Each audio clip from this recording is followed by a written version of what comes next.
104.7 IFM. Report!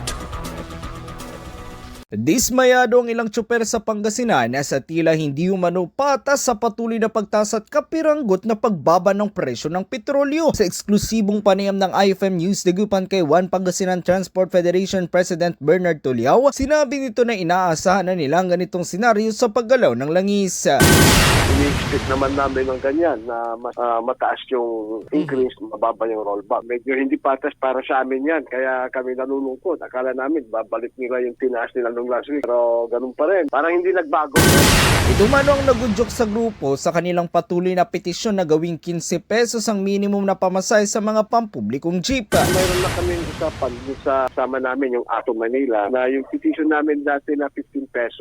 Hihintay din kami ng result po doon sa petition sa central office. Ibinahagi ni Tuliao na magkakaroon ng service contracting program ang ilan sa mga miyembro nito na inaasang mag-uumpisa sa 16 ng Pebrero upang makabawi at makadagdag naman sa kita ng mga tsuper. Kasama mo mula rito sa IFM Dagupan, ito si Idol Matthew Pacheco. Tatak IFM.